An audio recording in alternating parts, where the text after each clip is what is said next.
अवामी अंदाज। शहीद शाहनवाज चौक गोलीमार में कारकुनों के साथ खुशखबरियां। चाय पी और इलाके के मसाइल का जायजा लिया। गोलीमार में आरओ प्लांट की को तोसी देने की हिदायत की। सफाई सुथराई, पानी और सिवेज निजाम में बेहतरी के लिए पुरुमीद। बेनजीर भुट्टो फुटबॉल ग्राउंड और पार्क को बहाल करने का ऐलान किया। शुएब मुख्तार हमारे साथ हैं, उनसे जानेंगे। शुएब, बताइएगा। कराची बैरिस्टर मुर्तजा वहाब ने गोलीमार के मुख्तलिफ इलाकों का दौरा किया है। मेयर कराची ने शहीद शाहनवाज चौक गोलीमार पर पार्टी कारकुनों के साथ चाय भी पी है और इलाके के मसाइल का जो है तफसीली जायजा लिया है।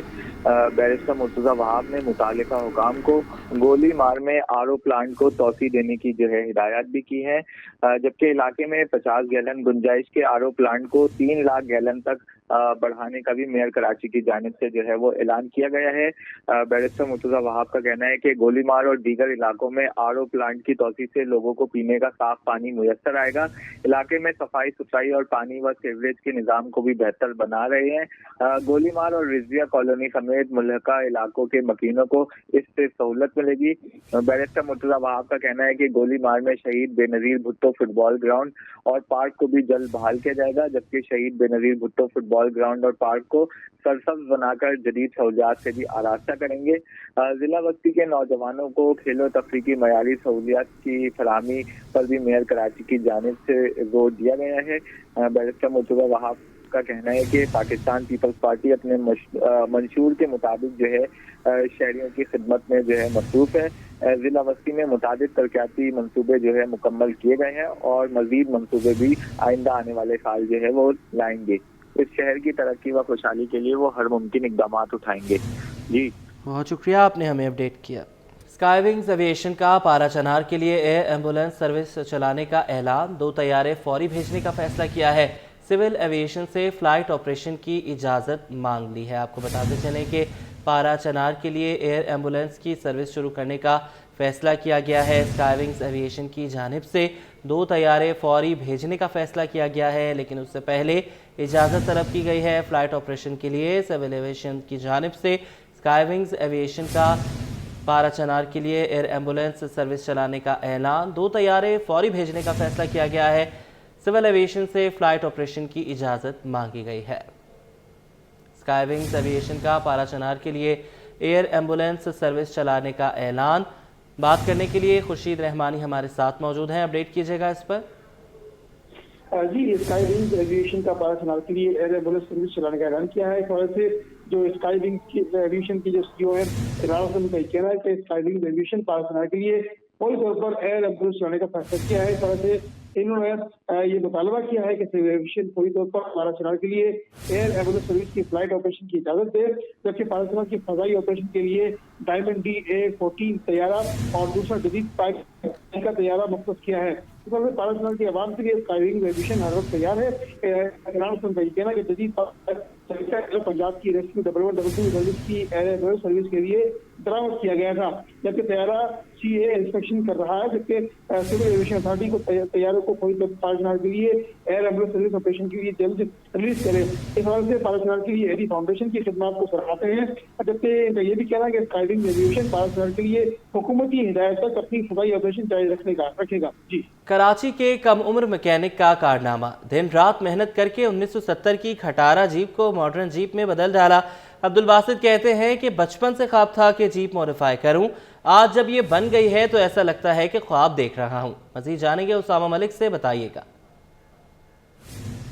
जी बिल्कुल, आपने जीपें तो तनहा की देखी होंगी, लेकिन आज मैं एक ऐसी जीप में मौजूद हूँ जो कि कमांडो जीप, एक कदीमी जीप आप इसको कह सकते हैं। 1970 से 85 तक का ये मॉडल है। इसको मॉडिफाई किया गया है। जिसने मॉडिफाई किया है वो हमारे साथ मौजूद हैं, इनसे जानते हैं। बताइएगा क्या मॉडिफाई इसमें किया है और ऐसा क्या शौक़ था आपका जो इस जीप को मॉडिफाई किया? इस शौक़ में मेरे वालिद साहब का भी बहुत किरदार है। मेरे वालिद साहब ने भी मेरे शौक़ में बहुत साथ दिया और इसका जो मॉडल है 1970s का मॉडल है और इस जीप को न्यू स्टाइल में कन्वर्ट कर दिया है। जब जीप ली थी इसकी हालत काफ़ी डिफरेंट थी। कुछ डिफरेंट चीज़ें लगाई हैं, इसका क्या मकसद है? एग्जॉस्ट का आगे जो सीन्स लगाई हैं और ये चीज़, इसका क्या मकसद है? ये इस बारे में थोड़ा सा बताओ। इसकी क्या मॉडिफिकेशन वगैरह ये क्या किया गया है, इनके बारे में बताओ थोड़ा। बात की जाए जीप की तो एक वक्त ऐसा था कि बहुत शौक़ थी मेरे को जीप की, तो एनी टाइम मोबाइल पे मेरी काफ़ी स्टोरेज जो फुल हुई हुई है, वो जीप के ऊपर जीप से ही हुई हुई है। अच्छा, ये ली कितने की थी और इस पे अब तक कितना खर्चा आ गया है? जब मैंने इसको ली तो तकरीबन 7 लाख की ये जीप ली थी। काफ़ी ख़राब हालत में थी, ना ये चल सकती थी ना कुछ हो सकती थी। जब मैंने लिया तो इसमें इंजन डाला और इसको बड़ा किया।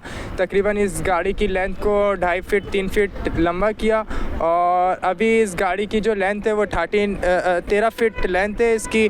और जब मैंने इसको परचेज़ किया था 7 लाख की तकरीबन ली थी और अभी तकरीबन इसकी कीमत 26 लाख रुपए लग चुकी है। जी बिल्कुल, देखें हमारे साथ वो मैकेनिक मौजूद थे कमांडो जीप के, जिन्होंने इसको मॉडिफाई किया है और बता रहे थे कि इसमें बचपन का चाहे जो वो उनका शौक़ था, जिसमें उन्होंने सींग भी लगाई है, एग्जॉस्ट भी लगाए हैं और उसको अगर इस वक्त जो है उसकी 26 लाख रुपए कीमत लग चुकी है।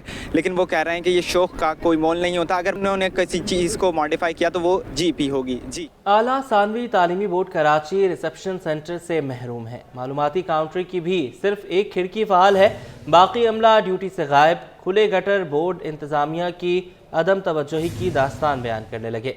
बात करेंगे सैयद ज़ुबैर राशिद से, बताइएगा।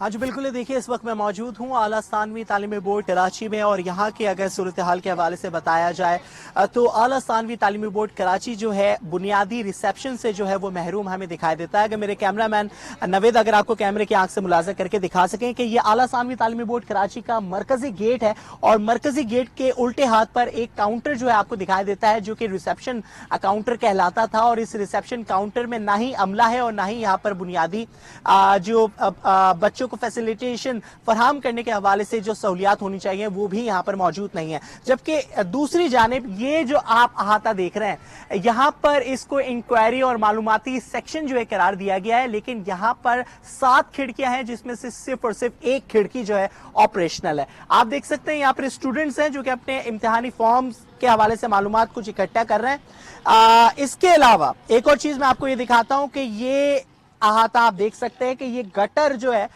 यहाँ पर खुला हुआ है, ना इसके ऊपर जो है कोई ढकना रखा गया और ना ही कोई ऐसी चीज रखी गई कि अगर किसी का खुदा न खास्ता इस पर नजर नहीं पड़ती हो, इस पर पांव चला जाता है, कोई छोटा बच्चा जो है इसके अंदर गिर जाता है तो कोई इसका जवाब देने वाला इंटर बोर्ड कराची में मौजूद नहीं है।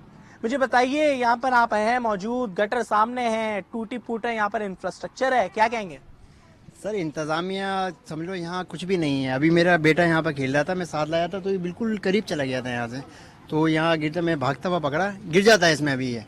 लेकिन काउंटर भी यही खोला, मुश्किलात तो है, ऐसी बात नहीं है। बाकी बस ये मेन चीज़ ये गटर वगैरह सब कुछ बंद होना चाहिए, सफाई होना चाहिए, इंतज़ामिया थोड़ा होना चाहिए, बस मेन चीज़ ये है, इंतजामात मुकम्मल होने चाहिए। यहाँ पर आप देख सकते हैं अभी आला सानवी तालीमी बोर्ड कराची ने जो है फर्स्ट ईयर के नताइज का जो ऐलान है वो किया है। इसके अलावा स्क्रूटनी फॉर्म जमा कराने के हवाले से यहाँ पे जो स्टूडेंट्स का रश जो है वो होना शुरू होगा। पीर के दिन जो है गालिबन बताया जा रहा है कि फॉर्म्स यहाँ पर बड़ी तादाद में जमा किए जाएंगे, लेकिन जो बुनियादी रिसेप्शन सेंटर है वो यहाँ पर ज़बोहाली का शिकार है, खस्ताहाली का शिकार है। ना अंदर कुर्सी है, ना अंदर कोई लैपटॉप है, ना अंदर कोई पीसी है। तो यकीनन आला सानवी तालीमी बोर्ड कराची को इस लिहाज से सोचने की जरूरत है और यकीनन ये तमाम तर इकदाम अगर उठा लिए जाए तो क्या ही बात होती है। लेकिन सबसे बेहतर जो है अगर इंफ्रास्ट्रक्चर पर थोड़ा बहुत काम कर लिया जाए, जो खुले हुए गटर जो है यहाँ पर हमें देखने को नजर आते हैं, तो इस खुदा न खास्ता कोई वाकया अगर रूनुमा हो जाए इसके हवाले से, तो जल्द अज जल्द आला सानवी तालीमी बोर्ड कराची को इस खुले हुए जो गटर है इस पर इसको बंद करने के हवाले से कोई एक जरूरत है। स्टॉक एक्सचेंज में कारोबार के दौरान मंदी, 100 इंडेक्स में 1923 पॉइंट्स की कमी, इंडेक्स 1,10,491 की सतह तक आ गया। अयाज नाना हमारे साथ मौजूद हैं। अयाज, सुबह से हम मंदी का रुझान देख रहे हैं, इख्तिताम भी लगता है मंदी पर ही होगा आज। बिल्कुल सही कहा कि इस वक्त अब जब मार्केट बिल्कुल इख्तिताम के करीब पहुंची है, सेंटिमेंट्स जो हम सुबह से देख रहे थे कि मार्केट में क्या होंगे, मार्केट में आज फिर जो है वो सरमायाकार मोहतात थे, शेयर्स कोई फ़रोख्त का सिलसिला था, रोल ओवर का जो प्रेशर है वो आज पूरा दिन मार्केट पे प्रिवेल किया, मार्केट संभल नहीं सकी। हम ये देख रहे थे कि मार्केट कहीं जाके तो पॉजिटिव हो, लेकिन जहाँ सुबह पॉजिटिव होने के बाद जो आगाज़ हुआ था उसके बाद अब तक मार्केट में हम पॉजिटिविटी नहीं देख सके। शुरू के 15-20 मिनट हमने मार्केट में देखा कि जो उतार चढ़ाव था, लेकिन उसके बाद मार्केट अब पूरा टाइम जो है वो रेड जोन में रही है। मार्केट पर प्रेशर बिल्डअप रहा। जो कारोबार करने वाले हजरात हैं, जो इंट्राडे ट्रेडिंग करते हैं, वो आज मोहतात अंदाज अपनाए हुए थे। जो रेडी फ्यूचर में भी काम करते हैं, वो लोगों ने भी आज मोहतात अंदाज अपनाया, और जो कि इन्वेस्टमेंट करके शेयर्स लेते हैं डिलीवरी के साथ, उन्होंने तो आज बिल्कुल भी जो है वो आज कारोबार करने से जो है जनाब रखा। जावेद हनानी हमारे साथ मौजूद है, उन्हीं से जान लेते हैं। जावेद भाई, रोल ओवर का प्रेशर आज पूरा दिन रहा, नहीं हो सकी सेटल मार्केट, क्या इसका प्रेशर मजीद आगे कल भी जाएगा? जी, ये रोल ओवर वीक है, कल भी हो सकता है कि इसी तरह रोल ओवर का प्रेशर रहेगा, क्योंकि कल सेकंड हाफ में हो सकता है कि सुबह मार्केट में रोल ओवर का जो सेटलमेंट है वो हो जाए, तो शाम में लोग दूसरे सेशन में खरीदारी कर सकते हैं। और ये इन्वेस्टर के लिए, जो बाहर बैठा हुआ इन्वेस्टर है, जो रेडी फ्यूचर जो नहीं देखता मार्केट, उसके लिए एक बेहतरीन ऑप्शन है कि मार्केट काफ़ी नीचे हो गई है, 7000 पॉइंट नीचे हो गई है, तो उसके लिए परचेस करने के लिए एक बड़े अच्छा मौका है कि वो उसको टेक कर सकते हैं। तमाम वो सेक्टर्स जिसके ऊपर हम देख रहे थे, सबसे ज़्यादा ऑयल एंड गैस सेक्टर आज वही है जिसका अताप का शिकार रहा, यही कह सकते हैं? जी, ये कह सकते हैं, क्योंकि इसी में फ्यूचर का ज़्यादातर जोर है। OGDC है, PPL है, ये सारे फ्यूचर आइटम है, इसकी वजह से इसमें जोर ज़्यादा प्रेशर है बेचने का। क्या समझते हैं अगला साल आने से पहले ही जो अगला हफ्ता होगा वो एक अच्छा हफ्ता है? जी, अगला हफ्ता ऐसा लगता है कि जो नया हफ्ता शुरू होगा पीर का दिन, उसमें रोल ओवर का सेटलमेंट हो चुका होगा, तो इसलिए इतना प्रेशर नहीं होगा, और बाइंग जो इन्वेस्टर है उनको बाइंग का फिर मौका मिल जाएगा। जैसे जावेद हनानी ने बताया कि सब सिर्फ प्रेशर मार्केट पे आज जो दिख रहा था वो सेटलमेंट का था, वो आज अभी नहीं हुई, कल का एक दिन बाकी है, जिसके अंदर एक तो कारोबारी हफ्ते का आखिरी रोज़ होगा, और कल पहले सेशन में अगर सेटलमेंट हो जाती है तो फिर सेकंड सेशन एक अच्छी अपॉर्चुनिटी हो सकती है उन लोगों के लिए जो शेयर्स में दोबारा ख़रीदारी करना चाहते हैं, क्योंकि इस वक्त मार्केट के अंदर जब मंदी आती है एक अच्छी प्राइस के ऊपर शेयर्स अवेलेबल होते हैं। जो सरमायाकार होते हैं, जो इसमें काम करना चाहते हैं, जो जानते हैं, वो यकीनन इस अपॉर्चुनिटी का इंतज़ार भी करते हैं कि जब मार्केट डिप साइड पे आए तो वो अपॉर्चुनिटी बनाती है नए इन्वेस्टर के लिए और नए शेयर्स खरीदने के लिए। और तमाम वो सेक्टर्स जो हम देख रहे थे, क्योंकि हमारी जो स्टॉक एक्सचेंज में सबसे ज़्यादा जो है ना वो ऑयल ड्रिवन मार्केट है, मार्केट के अंदर ज़्यादातर ऑयल और गैस के सेक्टर के ऊपर जो है इन्वेस्टमेंट करना लोग चाहते हैं, क्योंकि इसके ऊपर बड़ी कंपनीज हैं, सरकारी सतह की कंपनीज के भी जो शेयर्स हैं वो मार्केट में होते हैं, तो ये वो एक सेक्टर है जिसके ऊपर लोगों की नज़रें होती हैं। साथ साथ आज के दिन में जो IT सेक्टर का एक जो कंपनी है उसने काफ़ी पूरा टाइम जो है आज वो देखा हमने कि इस मंदी में भी उसके अंदर जो है वो गिरावट नहीं हुई, वो स्टैंड करती थी। तो ऐसे बैंक्स की कुछ ऐसे सेक्टर्स हैं, बैंक सेक्टर के अंदर भी कुछ ऐसे स्क्रिप्ट्स है जो कि आज पॉजिटिव रहे। तो मार्केट का सेंटिमेंट्स ओवरऑल अगर हम देखें तो वही जो ट्रेंड है 1 लाख की सतह बरकरार है। जो उसकी ओरिजिनल सतह हम जब कहते हैं कि जब फ्यूचर पे चली जाती है तो उसके ऊपर तकरीबन 1,17,000 की सतह के ऊपर वो ट्रेड होती हुई हमें नजर आई थी, लेकिन उसके बाद जब मार्केट ने अपनी ओरिजिनल सेटलमेंट की है तो वो 1,09,000 और 10,000 के बीच जो वो ट्रेड होती हुई हमें नजर आ रही है। और अभी भी बहुत शुक्रिया अयाज, आपने हमें अपडेट किया। शायर इस्लाम का मजाक उड़ाना टिकटॉकर रजब भट्ट को महंगा पड़ गया। कराची के वकील ने जिला वस्ती की अदालत में दरख्वास्त दायर कर दी, अदालत से मुकदमा दर्ज करने की इस्तदा कर दी। मज़ीद तफसीलात बताएंगे जवाद आसिफ। जी बिल्कुल, देखें, शायर इस्लाम का मजाक उड़ाना यूट्यूबर टिकटॉकर रजब भट्ट को महंगा पड़ गया। कराची के एक वकील ने कराची की मकामी अदालत में रजब भट्ट के खिलाफ केस दायर कर दिया है। क्या दायर किया है, किस मामले पे किया है? एडवोकेट रियाज अली सोलंगी जो कि जिन्होंने केस दायर किया है हमारे साथ मौजूद, उनसे बात करते हैं। सोलंगी साहब, क्या मामला हुआ था, क्या केस आपने कौन सी अदालत में दायर किया है? नमाज के दौरान जहाँ नमाज पर पीछे म्यूज़िक की आवाज़ आ रही होती है, हंसी की आवाज़ आ रही होती है, तो इससे मेरा बहुत दिल आज़ारी की जाती है। उसके बाद फिर मैं क्या करता हूँ, फ़ौरन जाके हैदरी थाने में उसके ख़िलाफ़ एप्लीकेशन जमा करवाता हूँ और वहाँ पर मैं कहता हूँ कि मैं इसके ख़िलाफ़ डिस्ट्रिक्ट कोर्ट में जाके केस भी दायर करूँगा। तो मैंने आज डिस्ट्रिक्ट कोर्ट में इसके ख़िलाफ़ केस भी दायर किया। मेरा सवाल रजब भट्ट से ये कि क्या आप मुसलमान हो के आपको शर्म नहीं आती? आपने पाकिस्तानी पूरी दुनिया के मुसलमानों का आपने दिल आज़ारी की है। आईन रियासत में साफ साफ लिखा गया है कि कोई भी इस्लाम का गुस्ताख नहीं होगा, जो गुस्ताख इस्लाम होगा उसके खिलाफ 295 एक्ट ए के तहत उसके खिलाफ मुकदमा दर्ज किया जाएगा सेक्शन। और इसमें मैं आपको एक चीज़ और बताऊं, जिस तरीके से उसने सिर्फ एक सस्ती शोहरत हासिल करने के लिए उसने हमारे इस्लाम का मजाक उड़ाया, तो देखा आपने, इनका यही कहना था कि रजब भट्ट ने जो है नमाज की बेहुरमती की है, जिसके खिलाफ इन्होंने आज डिस्ट्रिक्ट एंड सेशन जज वस्ती की अदालत में दरख्वास्त दायर की है। उनका यही कहना है कि 295 जो सेक्शन है आईन पाकिस्तान का, उसके तहत इसके खिलाफ कार्रवाई की जाए, मुकदमा दर्ज किया जाए। जबकि उनका यह भी कहना था कि रजब भट्ट को इस हरकत पर जो है वो माफ़ी मांगनी चाहिए, क्योंकि इससे इन दीगर मुसलमान हैं उनकी दिल आज़ारी हुई है। गन्ने की कीमत पहले कौन तय करेगा? सिंध हुकूमत ने पंजाब हुकूमत को खत लिख दिया। अदालत ने सिंध हुकूमत को गन्ने की कीमत मुकर्रर करने का हुक्म दे दिया है। 31 दिसंबर तक जवाब तलब कर लिया। बात करेंगे मुमताज़ जमाली से, अपडेट कीजिएगा। बिल्कुल देखें जी, सिंध में गन्ने की कीमत ताहाल मुकर्रर नहीं हो सकी है और सिंध हुकूमत ने गन्ने की कीमत को IMF की शराइत से मनसूख कर दी है। गन्ने की कीमत जो है मुकर्रर ना होने के खिलाफ दायर दरख्वास्त पर समाअत हुई है, जहां पर सिंध हुकूमत ने अपनी रिपोर्ट जो है वो अदालत में पेश कर दी है। उनमें रिपोर्ट में ये मौक़िफ़ अख्तियार किया है कि गन्ने की कीमत मुकर्रर करने के लिए सेक्रेटरी ज़राअत सिंध ने सेक्रेटरी ज़राअत पंजाब को ख़त लिखा है और ख़त में ये आगाह किया है कि IMF की शराइत के बाद पहले जो है पंजाब हुकूमत गन्ने की कीमत तय करे, उसके बाद ही सिंध हुकूमत जो है गन्ने की कीमत तय करेगी। जिस पर जो दरख्वास्त गुजार के वकील हैं उन्होंने अदालत में ये मौक़िफ़ अख्तियार किया कि IMF की ऐसी कोई शर्त नहीं है कि गन्ने की कीमत जो है IMF की शराइत के मुताबिक मुकर्रर की जाए। अलबत्ता IMF का शर्त सिर्फ ये है कि कोई सब्सिडी जो है वो नहीं दी जाए। लिहाजा अदालत ने 31 दिसंबर तक सिंध हुकूमत को गन्ने की कीमत मुकर्रर करने का हुक्म देते हुए समाअत पर पेशरफ्त रिपोर्ट तलब कर ली है। जी, जिना अस्पताल का बहाली बजट 18 माह से बंद। अस्पताल में मरम्मत और बहाली का काम तातुल का शिकार। सफाई सुथराई का निज़ाम भी मुतासिर। अस्पताल में माली बहरान के सबब निज़ाम सेहत पर दबाव बढ़ने का खदशा। जिना अस्पताल को 26 करोड़ के फंड्स की ज़रूरत है। तफसीलात जानेंगे मीर कैरियर से, अपडेट कीजिएगा। देखिए जी, सिंध के सबसे बड़े अस्पताल जिना अस्पताल कराची को गुज़श्ता 18 माह से मेंटेनेंस बजट नहीं मिला, जिसकी वजह से अस्पताल पर शदीद माली दबाव है। मेंटेनेंस बजट ना मिलने की वजह से सफाई सुथराई का निज़ाम भी मुतासर, जबकि मेंटेनेंस बजट के लिए इंतजामिया ने मुतल्लिका हुकाम को कई बार खत भी लिखे, लेकिन ताहाल जो है मेंटेनेंस बजट जारी नहीं हुआ। ज़राए का कहना है कि मुतालबात और खतूत के बावजूद भी महकमा खजाना सिंध ने बजट जारी नहीं किया।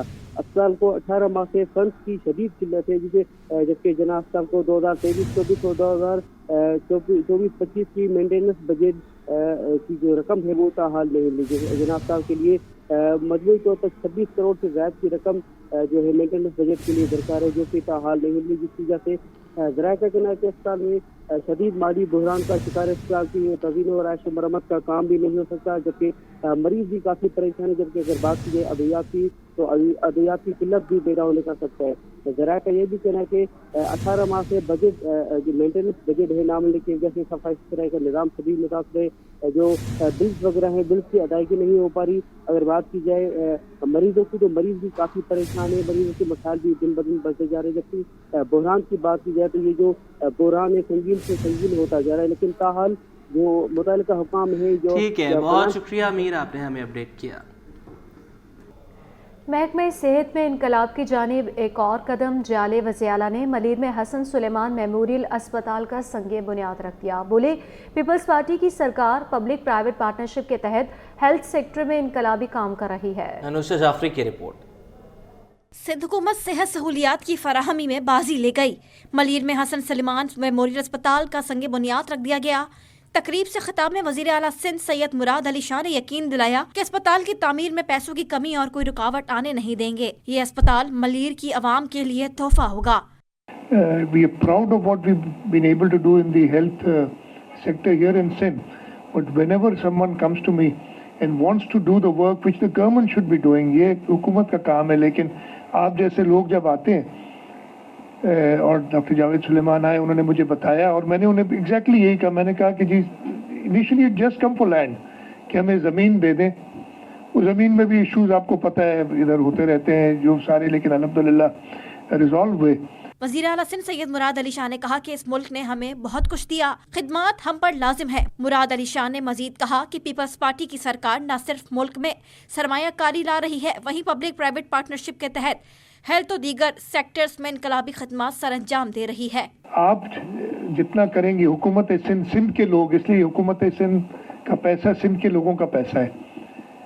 सिंध के लोग आपके साथ हैं। आप जितने पैसे डोनेट करेंगे, कलेक्ट करेंगे इस सवाब के काम के लिए, सिंध के लोग आपके साथ होंगे और सिंध के लोगों के बिहाफ पे मैंने कमिट किया कि we'll match dollar to dollar, rupee to rupee for this project.